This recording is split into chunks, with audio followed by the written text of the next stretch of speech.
Well, the book that I'm going to be referencing quite a bit today, that I would also recommend, this is called Echoes of Eden by Jerem Bars, and definitely recommend this if you're interested in kind of a Christian understanding of the arts and how it can be helpful for us, how we relate. It does a really good job of understanding how we relate to secular art,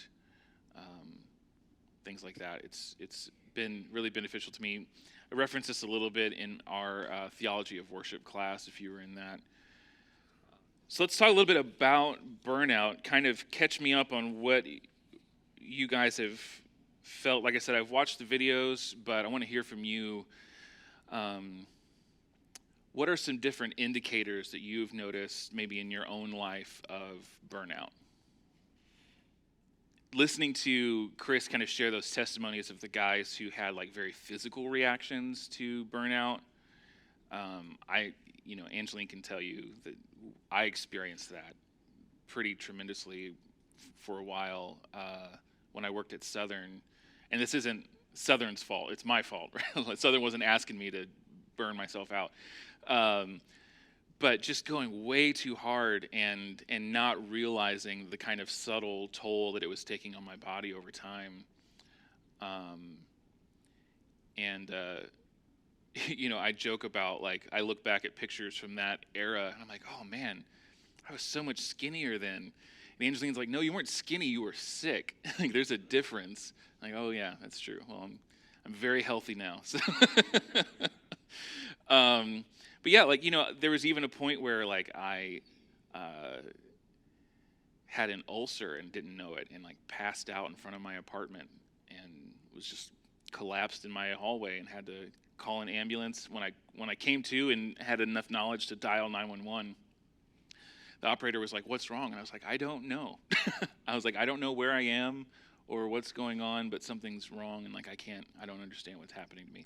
And then, like, as the conversation went on, I was like, "Oh, I think I passed out." Like, things started coming back. It was very scary, very weird. But just different stuff like that your body tells you, like, hey, you've gone way, way, way too hard. And so when Chris talked to me about speaking to you guys on art this morning, I was excited because obviously this is something I'm passionate about, something I'm excited about, but also intimidated because it's such a big, there's so much scope to it that's kind of hard to whittle it down and focus in on how can we manage this. So what I'm going to try to do is, art is a big word. It's a big circle that fills in art. And depending on who you ask, that circle is bigger or smaller. Art is very subjective.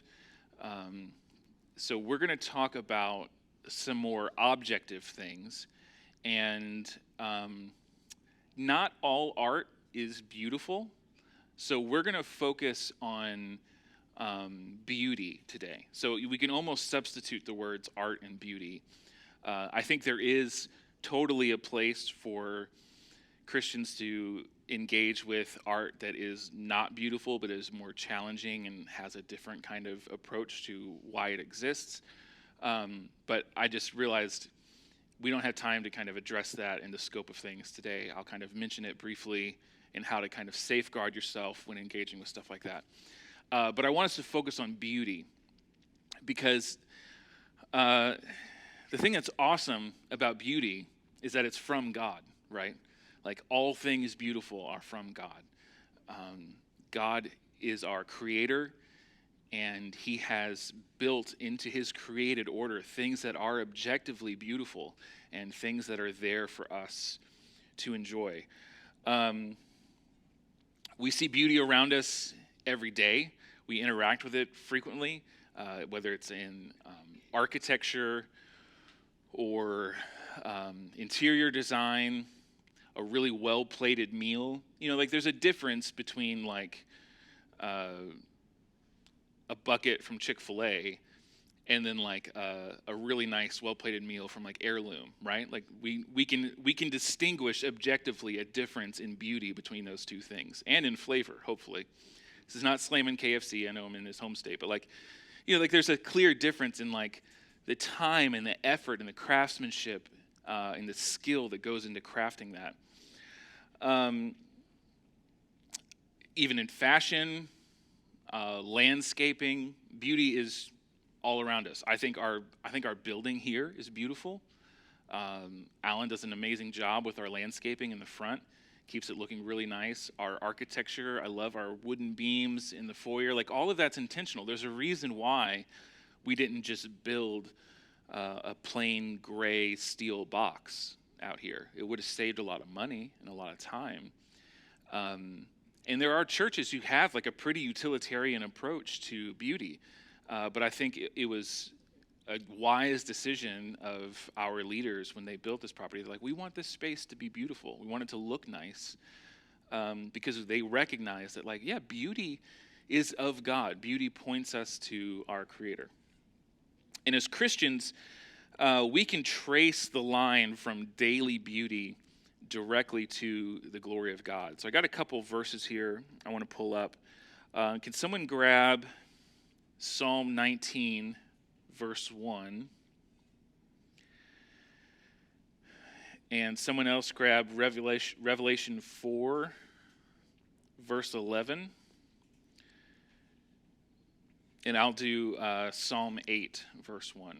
So I'll start with Psalm 8. Psalm 8, David writes, O Lord our God, how majestic is your name in all the earth. You have set your glory above the heavens. Anybody else like immediately start singing the song when you read that verse? Just like right away. So David is declaring God's majesty. His name is above all the earth. That his glory is in the heavens.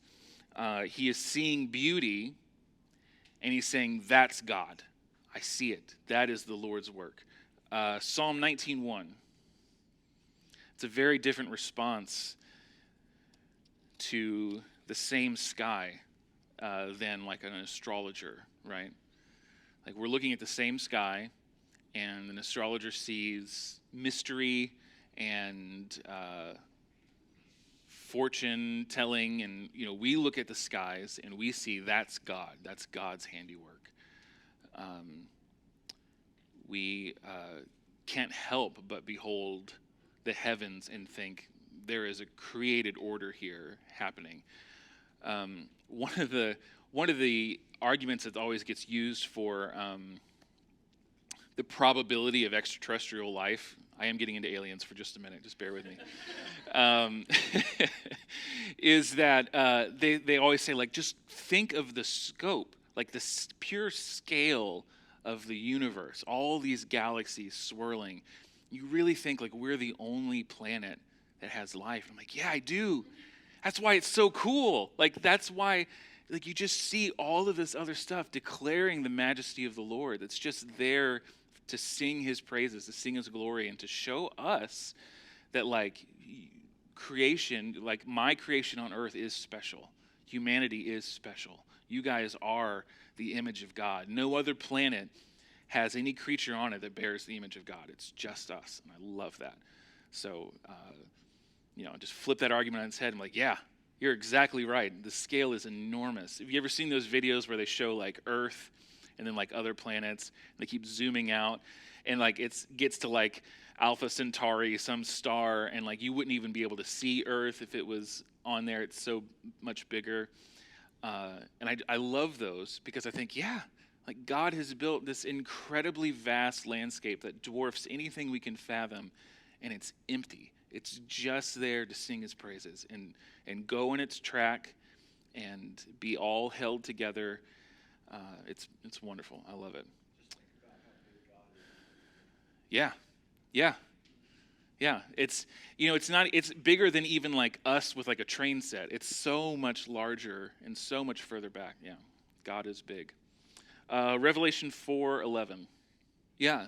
God is worthy because he's connecting the dots. The heavenly hosts are singing, like they see the created world and they see the beauty, and they're saying, you are worthy. You have done this. This is you.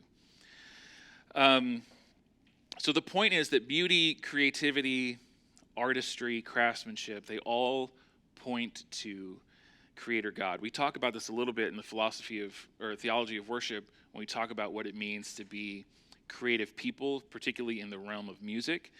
But we exist as sub-creators, is what we call it. Sub-creators who we are unique in that we bear the image of God, and God is unique in that he is a creator God. And so we as sub-creators, we bear the image of God, and we create things that direct the gaze to God by our creations. And he was glorified in that. Looking back at Psalm 8, David again is beholding the work of the Lord, beholding creation, and he asks this question, and then he provides an answer to the question. This is verse 3. When I look at your heavens, the work of your fingers, the moon and the stars, which you have set in place, what is man that you are mindful of him, and the son of man that you care for him? And then here's his answer. Yet you have made him a little lower than the heavenly beings, and crowned him with glory and honor. You have given him dominion over the works of your hands. You have put all things under his feet. All sheep and oxen, and also the beasts of the field, the birds of the heavens and the fish of the sea, whatever passes along the paths of the seas. Then he ends it with that same refrain he began with, O Lord, our Lord, how majestic is your name in all the earth.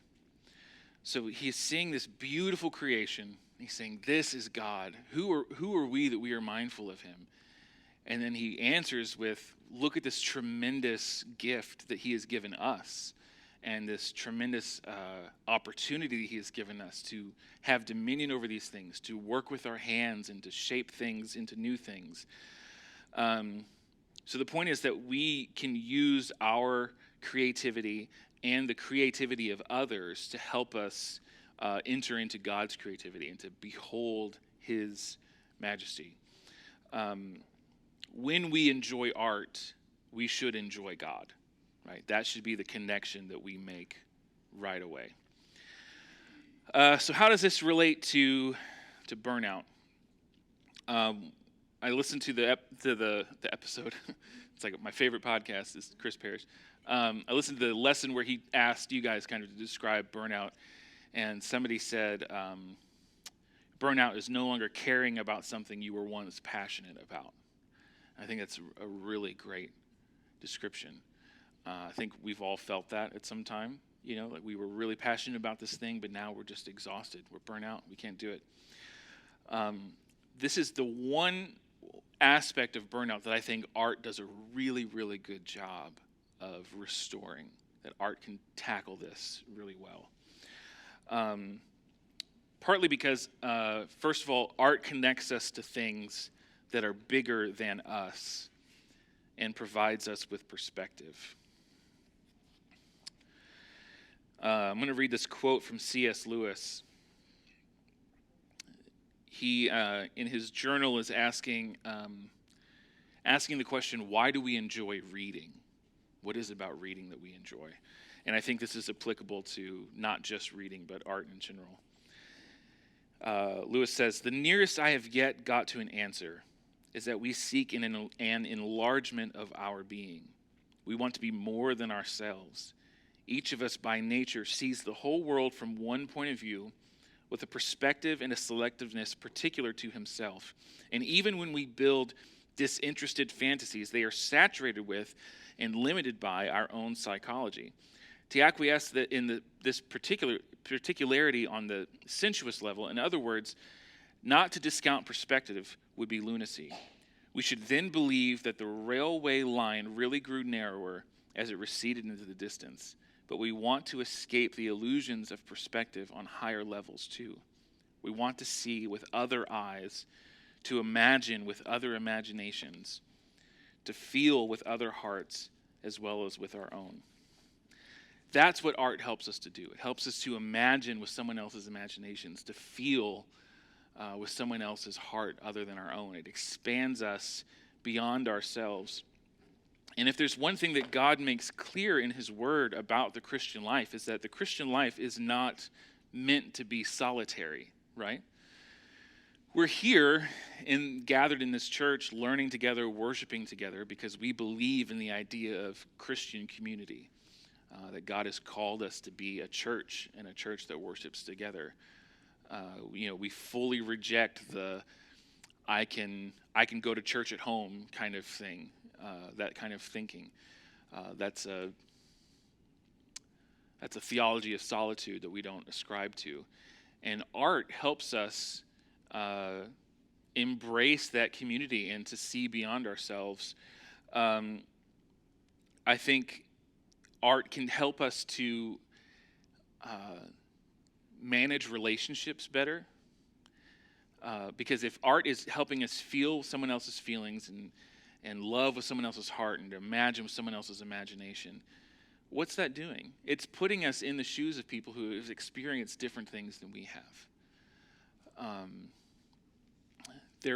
I saw an art exhibit once at the 21C Gallery in downtown Louisville that was all art by Cuban immigrants who had come here, crossed the ocean, fled Cuba, and I just didn't really think much about Cuba. I knew that they drove old cars because they couldn't get new cars in, and I knew about the Cuban Missile Crisis, and that was kind of it. But it gave me perspective into what daily life is like in Cuba, and things that I had just never thought of. And now, obviously, it's not particularly useful for us here. As far as I know, we don't have any Cuban refugees here. But if we did, that would have been a great place for me to start and help me to kind of open up my mind a little bit.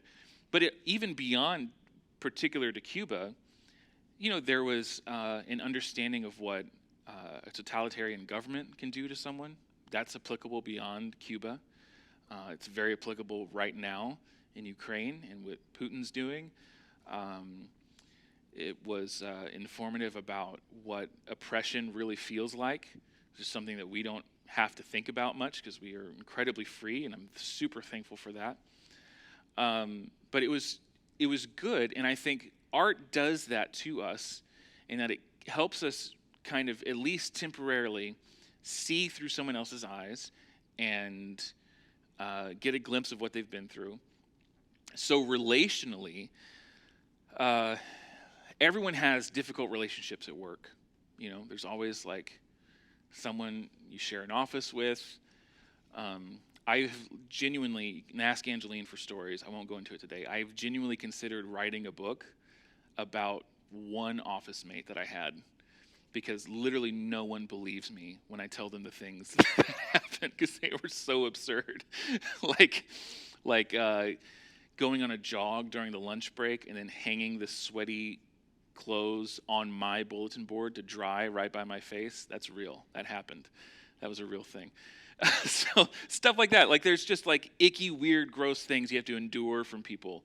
Now, there's no art, I think, that can make me okay with hanging up your dirty laundry in an office space. But yeah, Scott's pretty nasty. Yeah, Chris doesn't do it. Right.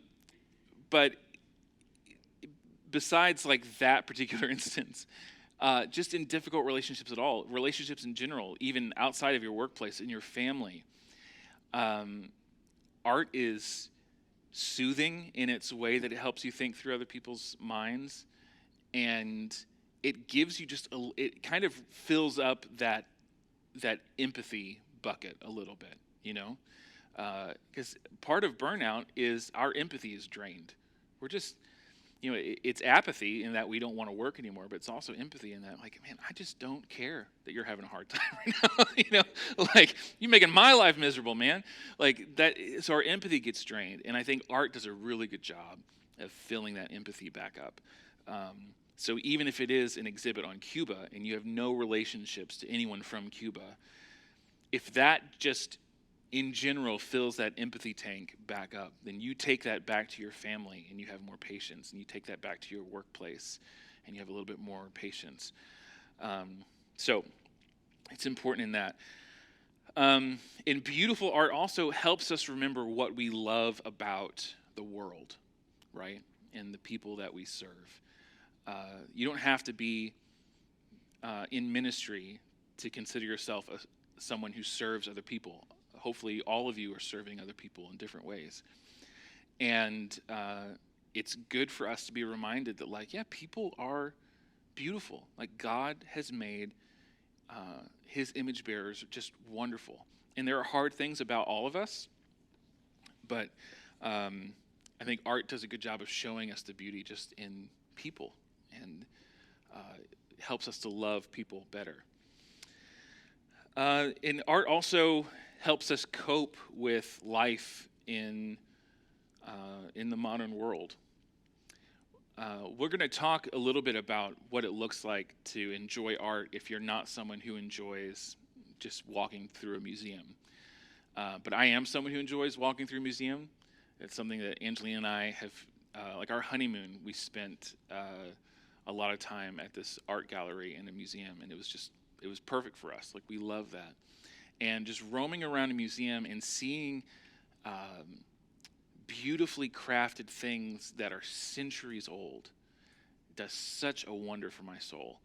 Like, to see a statue from like 500 BC, and I just have a hard time wrapping my head around, how did it make it here? How did it stay intact? Like, I can't find guitar picks I bought yesterday, but like, this statue, like, God has preserved it and brought it here to remind us that, like, history is long, right? We're so connected to things that have gone long before us. And even if it's a statue of like an idol from Mesopotamia, I still see the glory of God in that. Obviously, no one's worshiping that idol. I'm not combating, like, I don't have to worry about our students like bowing to this idol from Mesopotamia, and I got to steer them clear of that. Like, that, the religion's long dead and gone. What I see is craftsmanship and artistry, and I see a God that has outlasted that idol. I see just the transcendence of God's glory that, yeah, like, this idol is still mute, it's still deaf, it still can't hear anything. And the only reason it's here is because God preserved it, and God is still alive, God still hears us, God's still speaking. I think there's a lot about good art, beautiful art in particular, that if you engage with it, if you accept it and enjoy it, it just makes the other things that we deal with more palatable. I don't think we realize how on edge we are most of the time. And one of the things that makes that particularly problematic is this guy, right? I'm telling you, I don't know how, like, our students are doing it. I would have been a disaster with a smartphone as a kid. Just a disaster. I mean, I had a computer in my basement, and even it was like a problem. Like, having access to the news like all the time, like, we just aren't made to bear all of that grief all at once. It's hard to process all of that. We can't process all of that. But art does a good job of reminding us that yeah, the things that are happening in the world are terrible, but they're also not new. That suffering is old, and that God has been faithful before. He'll be faithful again. I really like, I'm a bit of an Anglophile, and I really like English, like early English art, and just some of the stories of how England was born out of a country, and the Saxons and all that stuff. I love art from that period, and it's very wrongly titled the Dark Ages because it's beautiful. It's beautiful stuff came from there. I think it was labeled the Dark Ages because it was too Christian, and like the Renaissance wanted to wipe that out. But it's another topic. But some beautiful art from that time period, and I am just reminded when I look at it that, like, man, like the suffering that those people endured, and yet look at the way that they still proclaim the glory of God in their art, and not even implicitly, like explicitly, just beautiful art that portrays who God is and how God sheltered them and took care of them, even as their young were dying from sicknesses they didn't understand. There were famines in the land, and they just endured through the grace of God. And so we can look at art like that and think like, yeah, like God's got this, right? We can see God's steadfastness in art and understand that he's still with us today. All right, so a big question that we need to ask, and that gets asked of us a lot as pastors, is should Christians enjoy and engage with secular art that was not made by Christians? I'm going to read this quote. This is from John Calvin.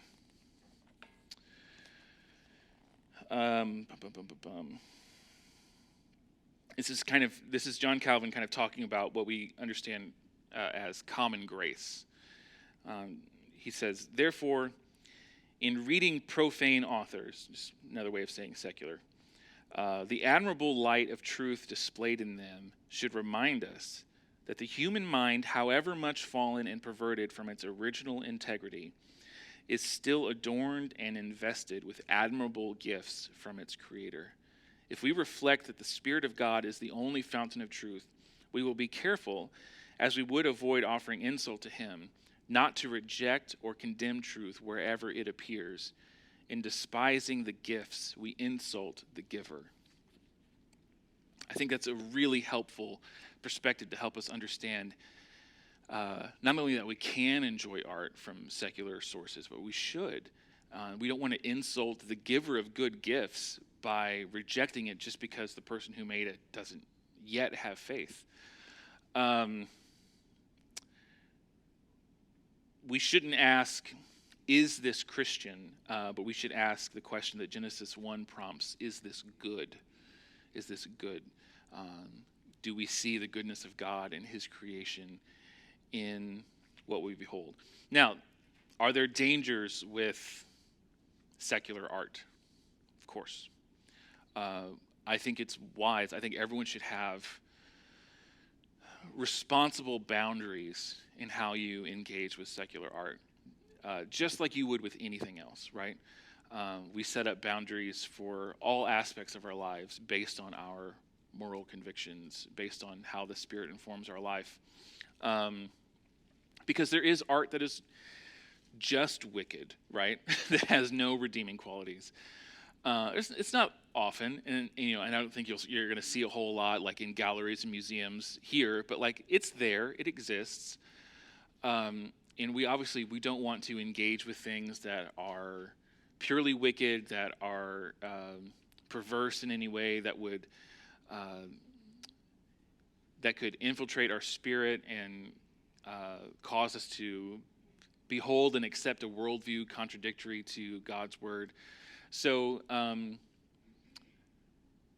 we've set up those boundaries. So what are some practical ways that you can put boundaries in place when you're engaging with secular art? And I don't necessarily just mean, a painting by Picasso, because Picasso wasn't a Christian. I mean, let's go beyond it to like movies, television, music. What are some boundaries that you have in your life and how you engage with secular art, if you do at all? Thank Steven Spielberg and the Temple of Doom for... It was when Temple of Doom came out, it was rated PG, because PG-13 didn't exist yet.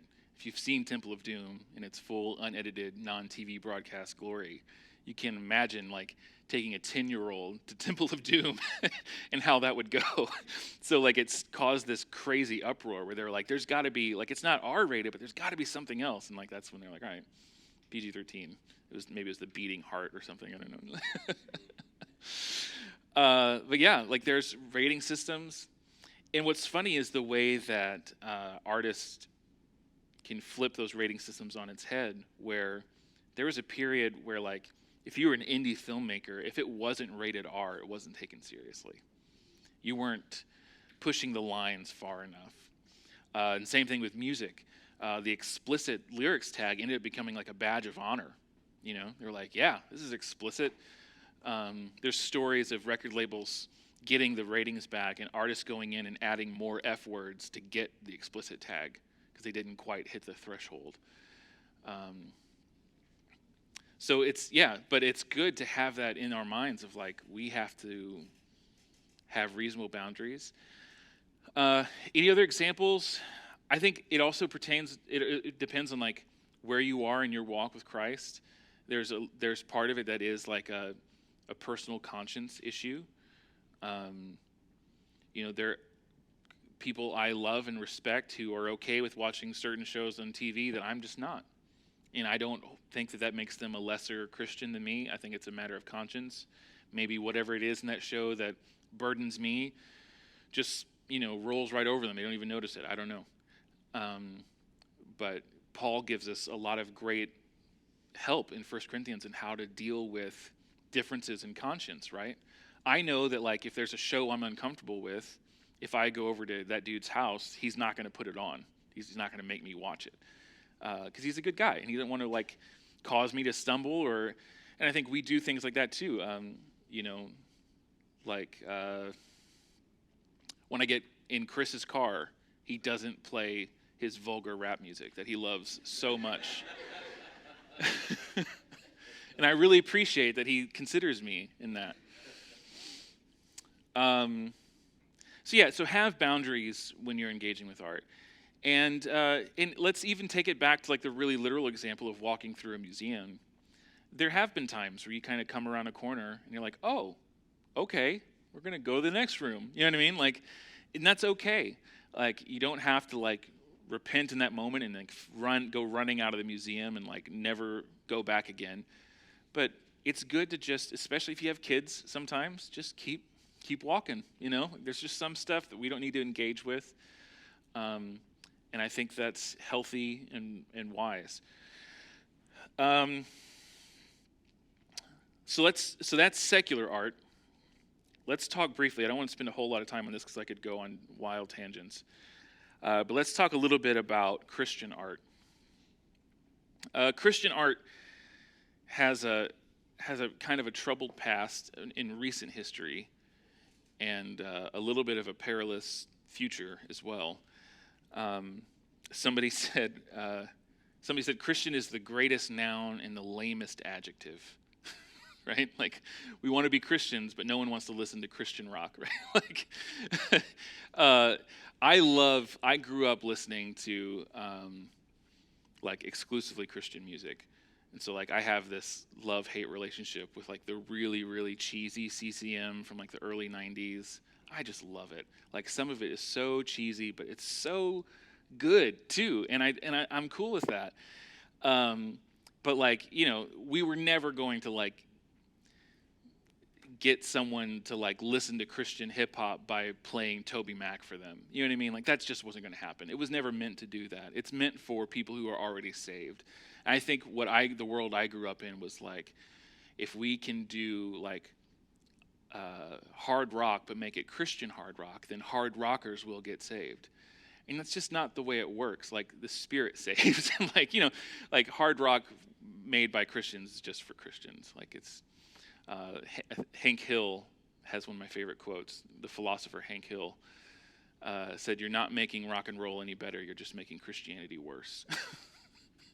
And I think that's an accurate description of a lot of, like, really didactic attempts at Christian art. But where we land on our understanding of Christian art is that Christians should be the ones who are most motivated to make good art. That we are most inspired by the world that we see and respond through creative means. The reason, on a popular cultural level, the reason why that Hank King of the Hill joke lands, and the reason why people would describe Christianity as a lame adjective, is because at like the market level and the marketability level, a lot of the Christian art isn't actually made by Christians. That's one of the heartbreaking things that I learned the closer I got to understanding the machine in Nashville and how Christian music is churned out, that a lot of these guys aren't even believers. It's just, it's a cash machine. You know, you can just pull the lever and make a bunch of money. And so that comes across in subtle ways that maybe we can't really put our finger on, that we're just like, why is this kind of ick me out a little bit? Well, that's probably why. And we might have to do a little bit deeper digging to find really great Christian art, but it's there. So my admonition to you on Christian art is to make it, and if you don't want to make it, celebrate people who do make it and support them.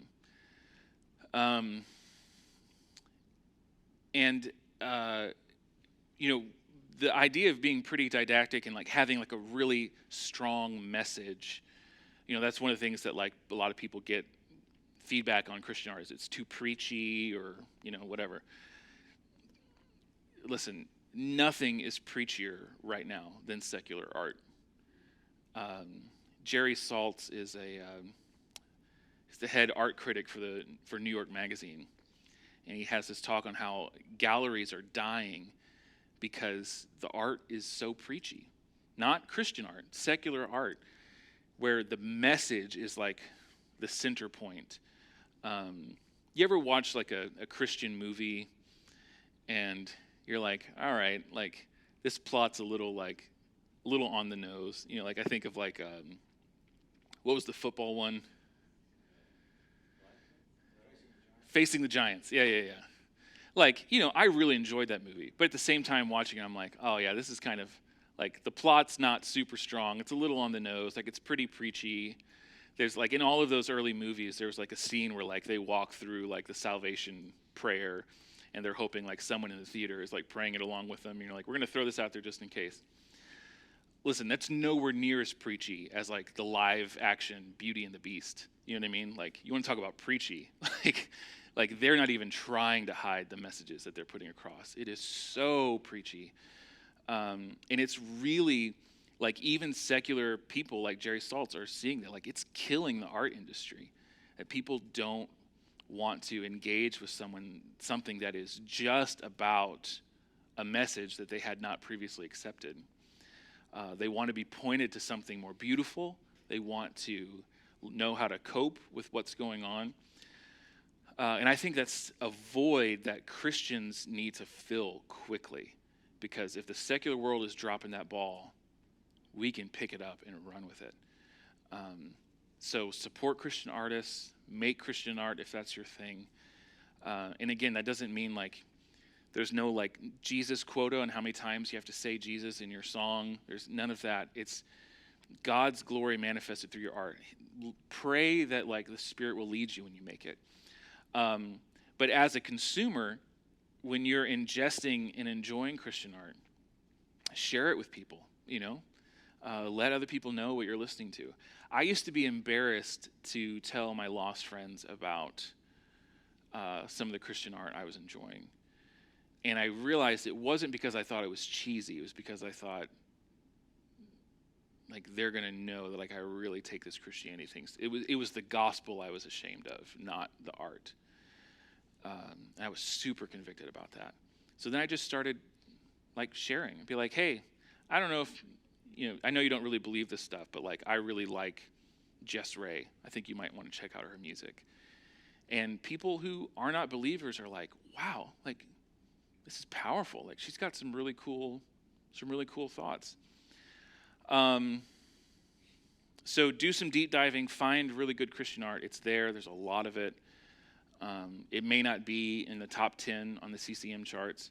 Also, don't hear me like as bashing CCM. Like if you enjoy turning on K-Love, then enjoy turning on K-Love. You know what I mean?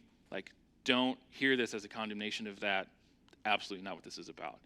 Enjoy it, praise the Lord, and yeah, just soak all of it in, because it's definitely not gonna hurt, you know.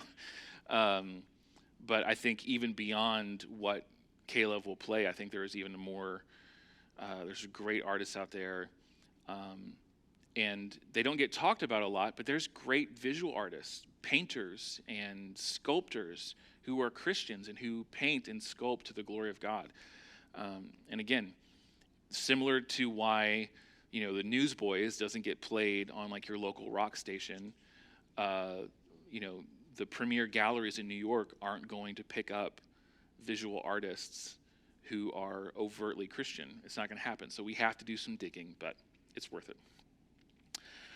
All right, so let's talk about, one last point on Christian art. I think historically it's important to remember that churches were at one time the center of the arts, right? Like we were the center for education, proliferation of the arts was coming from churches.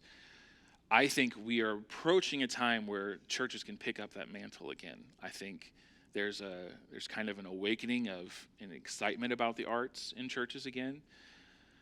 And I want to create a space where when a young person shows interest in art or a new member shows interest in art, that we not only like celebrate them, but we try to figure out how can we support them? How can we continue their education? How can we get them out into the world in front of more people?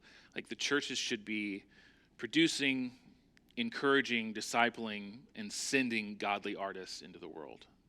I think that's something we need to pick up. And lastly, of course, pray for your artists. Pray for your Christian artists. I can't tell you how many times, like just a year, I grieve at another Christian artist walking away from the faith. And so that's really hard for people like me who grew up enjoying someone's art and then seeing them walk away from the faith. When all of our like mentors, are abandoning the faith, that's hard. That feels hopeless. So pray for your artists. Even if you have no interest in what they do, whether they paint or make music or whatever, just take them out for lunch and encourage them and let them cry about another favorite Christian artist who no longer believes in Jesus. Just let them vent, because if we don't kind of wrap our arms around them, they're going to follow suit. And I can just tell you, it happens all the time, and it's devastating. So we need to intervene and take care of our artists. All right, so let's talk about some practical ways to enjoy the arts. I'm going to have to make this a little bit quick because it is a choir Sunday, so I'm going to have to jet. But practical ways to engage and enjoy with the arts. Let's talk about the most obvious ones first, and then we'll get to a little bit more of the ones on the side for people who aren't into this kind of thing. But number one, I want to encourage you to go to museums. Okay? This is my encouragement. If you don't love museums, maybe you've never been, I want to encourage you to just go to a museum. There are good museums in the area. The Speed Art Museum in Louisville is fantastic if you've never been. Admission's not even that crazy. If you have kids, they have an incredible like little kids area where kids get to learn like how to draw and interact, and it's really fun. So go to a museum and just walk around and enjoy the handiwork of people who bear the image of God making great things, and let that fill your tank. I'd also encourage you to read about art history. Add that to your reading list. There is just wonderful stories that are hanging right there in our libraries and our bookstores of how art has evolved over the years, and just how God has, I believe, worked through all of that. Because again, you don't have to go look for like Christian art history or visit a Christian art museum, like our response to everything beautiful should be thanking God for it, right? Regardless of who it came from. Trying to think of a good example. Van Gogh. I love Impressionist paintings, and he's kind of post-Impressionist. He's awesome. He's kind of a weirdo, like cut off his ear. Not exactly like a good model for the Christian life. But I thank God for Van Gogh's paintings. You know what I mean? And I don't think that that's a stretch. I don't think that should be foreign to us. Now, if we were alive in the same time as Van Gogh, and Van Gogh had a following and was influencing people, we would approach it differently. But he's long gone, and now we just have his beautiful art, and I think we should behold it, enjoy it, thank God for it. And I think that's kind of the recipe for everything that we see, that we interact with. Thirdly, set aside time. I think you need to put on your calendar some time to enjoy the arts and defend that time like you would a doctor's appointment. And that doesn't mean all right, I'm going to set aside time to go to a museum. It can be that, but it could also be whatever it is that you think fills your cup, to set aside time to read a good fiction. I know that they're cheesy and there's a million of them, but I used to love Agatha Christie mystery novels. 10 Little Indians was my favorite. And I read it so many times. I know how it ends. You know what I mean? It's a mystery, and I already know the answer to the mystery, but I love watching them go through it. Set aside some time and read something dumb like 10 Little Indians, or something beautiful. Read something better. Find a good book. Find a good movie. Whatever it is, and set aside time to interact with the arts, enjoy it, and let it fill you up. And then there are other paths for people who aren't as excited about paintings and sculptures, right? That's not the only manifestation of art. If you just go to Google and you were art, enter, it's going to be like prince.com or something like that. It's going to be paintings. But we know that art is beyond that, right? What are some examples of art beyond the obvious of paintings, sculptures, literature that you enjoy? I want to hear some. Photography. What about food? Yeah.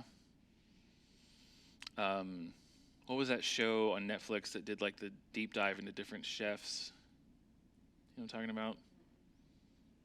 I can't remember. But it was each episode was dedicated to a certain chef.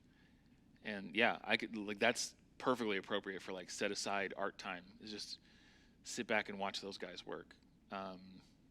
Salt, Fat, Acid, Heat. It's a great series, great book on just because again, think about what food is. That all of these random things come together and satisfy us in incredible ways, visually. Think of all the senses that food engages. It looks good, smells good, feels good, tastes good. That's incredible. And I used to think you have one of those existential crisis moments where you're eating a piece of bread and you're who was the first person that thought to do this? How did they figure out yeast? And it's been around for so long. I almost feel at some point an angel of the Lord descended and was this is how you make bread, guys. But yeah, food's a great way to enjoy art. I didn't know until recently, because there was a scandal that nudity happens in live theater, which blew my mind. I was who's doing that? It's weird. But it's a thing. So yeah, but yeah, I love a good favorite musical. Yeah. I know, it is hard. Les Mis for me, I think. Love it. The Bring Him Home, I'm done. Undone. You want to see me weep, just walk by me with that playing on your phone. I'll just fall over crying. Like, I'm done. Anybody else? What about Grand Prix weekend? You can't look at an F1 car and tell me that's not art. Seriously, those things are beautiful, and the science behind them, the craftsmanship behind them. Don't let anyone tell you that you can't set aside some time, that your art time can be watching a good race. I think it can. I think, again, how we process these things is important. Any of our art interests can become idols really quickly. If you're really into football, that can cascade. And I was that really, really annoying fantasy baseball guy for a year, until I annoyed the socks off my wife. So all right, no more fantasy baseball. But I think a good race can, in understanding just the beauty behind how those things are made, and the artisanship behind, how you corner, hitting the apex of a turn at 90 miles an hour, just blows my mind. That's kind of stuff. So if you're tuned to where you see that and you appreciate it, don't tell yourself that you can't appreciate it because it's not standard art. You can. And I think if that fills your cup, let it fill it on up. That's totally fine. I didn't mean for that to rhyme, but here we are. Video games can be a good source of art. Again, that's another one where boundaries. I know that a lot of dudes my age get really sucked in and can waste a ton of time playing video games. So this is not an endorsement for abandoning your family and playing Xbox all night. But there's beautiful art. I messaged, I have a friend, Luke Filipiak, who is a full-time gamer. That's literally what he does for his job. And he works for this group I would encourage you to check out called Love Thy Nerd. And it's a Christian organization, and their whole thing is outreach to gamers. They're just Christians who meet and pray together, and then play and engage, and kind of if you've ever watched Twitch, which is a streaming channel, it's not really my thing, but I've tuned in just to support Luke a few times, and people can be pretty wild and vulgar on there, and it's cool that Love Thy Nerd has this group of guys who are just being a gospel light. And so I asked him, I said, give me 2 sentences on how the art of video games is beneficial. And he said, they allow me to connect with people and build relationships where we challenge and encourage each other. Things like storytelling, art, and discovery are all things that I appreciate about games and are good for mental and spiritual health. So yeah, enjoy beautiful things, even if it's a video game, and give God glory and see how he can use that to reach people. So ultimately, you want to find what strikes you as beautiful and make sure that it is directing your gaze toward God and that it is filling up your cup. Because, again, we're dealing with burnout, right? So find the beautiful things that help you deal with that burnout and fill you up. I also think it's important to engage with arts in your community, like local photography. It's a big deal. Broadway Clay downtown, where the Jacks have their own pottery there. Salado Wildlife Center, enjoy nature is another way to just enjoy beauty. The Heavens Declare passage is obviously about the sky and beholding the heavens, but I think there's incredible beauty just in beholding wildlife at Salado and seeing how God has made all of these creatures and the way that they work and they think and they act. I grew up in a small town, and so I even just I get teased by the pastors for this, but I just like looking at the cows out here. They're just cows, but I like them. I think they're great. And I just think man, that's so cool. so much potential milk and steak, like right there, like it's just, it's fantastic. Community theater is good. We've got a lot of folks in our church who are in local community theater, students and adults. Go watch them, go support them. They're good. Local plays are great. We saw, what was the one, Sound of Music a couple years ago, that a few of the Ruettes were in, was really good. But yeah, just enjoy community theater. Find things that fill you up, and again, set aside time and protect it. It is important, and I think it's vital to our mental and spiritual health. Any last thoughts, questions about how we use art, what kind of art you enjoy? Yeah, and Angeline's uncle from Romania and her grandmother, who lives in Baltimore, were here a couple weeks ago. And they were just like, I had no idea. Like, Kentucky's so beautiful. Like, Grandma hasn't left the city in a long time. She lives in Baltimore, and Baltimore is Baltimore. And then, he's coming from Romania, which is its own beauty, but it's different. And they were just blown away. And it was good for Angelina and I to be like, yeah, we kind of take it for granted. Like, we've been here too long. We forget how gorgeous this area is, and just get to get out and enjoy it. Get past, like, the auto zones and the McDonald's, and like away from like the state traffic, and just go see how beautiful our countryside is. Last thing I would say is, if, again, this isn't for everyone, and don't feel guilty if you have no desire whatsoever to make art. That's totally fine. That doesn't make you a sinner or anything. But if you do have that inclination, or if you're already doing it, I just want to encourage you to keep doing it, and to not be discouraged if it's not as good as you think it should be, if it's not measuring up to some standard. We play the comparison game all the time, and in art, it's deadly. One of the things I always encourage people with is that every art that we make it falls short of really communicating the glory of God. It falls short of being what God deserves from his artists. But thankfully, God receives it and blesses it and glorifies himself through it. And I always use the illustration of it's refrigerator art, right?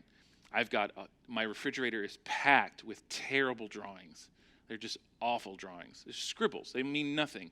And I love every single one of them. And so whether you are going to a pottery class and you make a really, really ugly mug, or you are Bach composing this incredible fugue that will be remembered for centuries, all of it is short of God's glory, right? Like, you are no less short of God's glory in your ugly little pottery mug than Bach was in his masterpiece. He didn't do it. He did not achieve art worthy of our God. He's just too good. He's too holy. But God receives that fugue. He receives your pottery. He receives your cheesy song, and he loves it. It's the art of his children, and he hangs it up and blesses it. So keep making, keep giving the glory to God. Don't fall into that comparison trap, and God will bless it.